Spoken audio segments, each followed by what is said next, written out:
Hello, this is Opinion Radar. Now, I'm not one to get overly excited about a new gadget.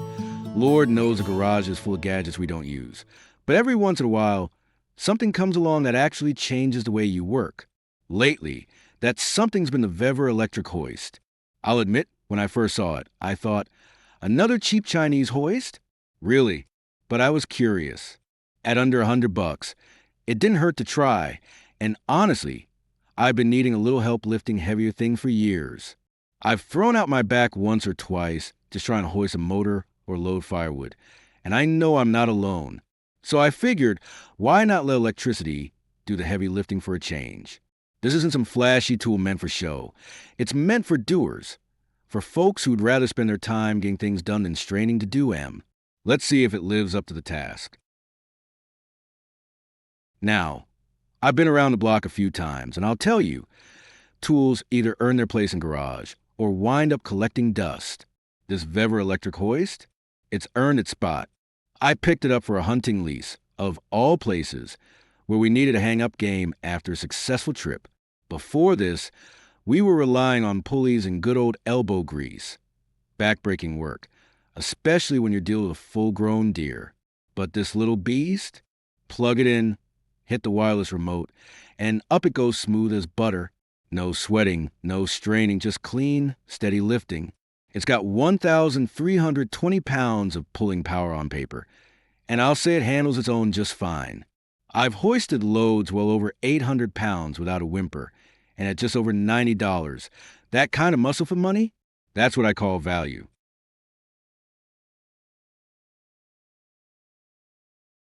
But it's not just for deer.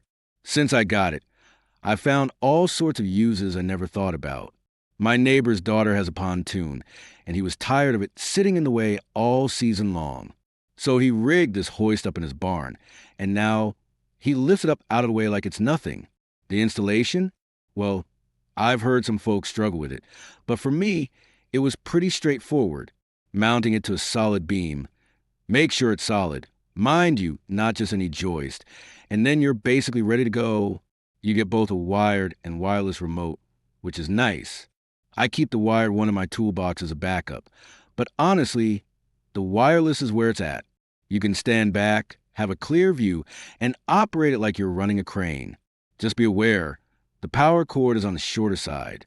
If your outlet isn't nearby, you'll need an extension, not a deal breaker. Just something to plan for.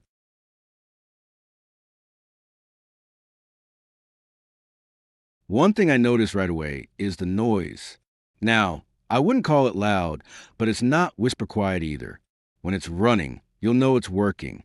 It's not the kind of thing you'd want in a quiet garage early in the morning if the missus is still asleep. But it's a motor pulling steel cable. Some sound is to be expected.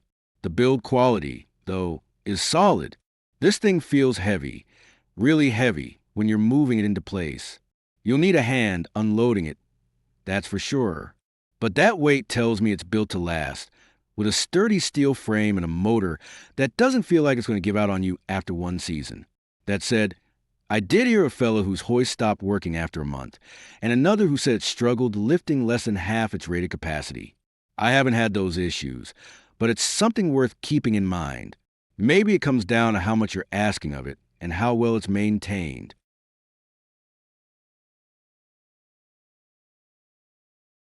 In practice, I've used it for more than just meat and boats. I've lifted a 1,000-pound safe into a storage rack. Yes, really, and it handled it without issue. The cable's 40 feet long, which gives you plenty of reach for most garage or workshop applications.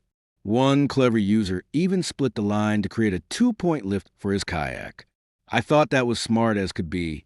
I tried something similar for lifting a wine barrel in my basement, though I'd say it pulls a little fast for delicate jobs. If you're moving fragile things, you've got to be on your toes. And here's a tip I learned the hard way. Make sure there's tension on the cable when you're reeling it back in. Otherwise, it'll bunch up and tangle. And untangling steel cable is nobody's idea of a good time. A little weight or hand guiding helps keep it neat.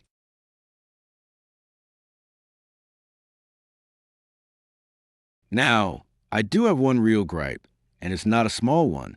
The safety cutoff, the piece that's supposed to stop the motor when the hook gets too close, doesn't always work right. The disc on the end of the cable is too small, and it can slip right past the switch. That means if you're not watching it, the hoist will just keep winding and yank the hook right into the housing. I've had to stand there, eyes glued to the ceiling, just to stop it in time.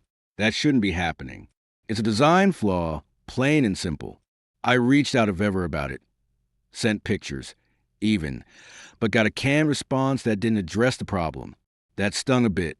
For the price, I expect some hiccups, but not something this fundamental. Still, even with that, I can't deny it gets the job done most of the time.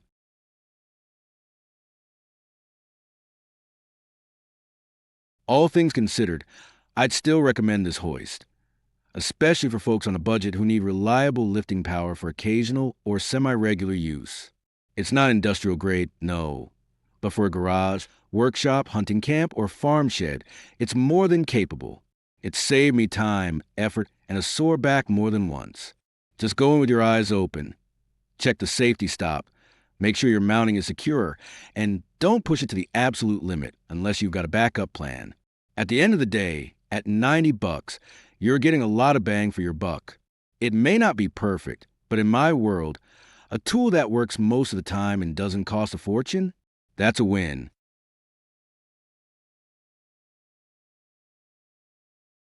Well, fellas, if this review helped you get a better handle on the VEVOR hoist, don't let it drift away. Hit that like button and subscribe. Keep your channel stocked with practical gear and know-how, the kind that save your back and your budget. Stay lifted, stay smart, and I'll see you in the next one.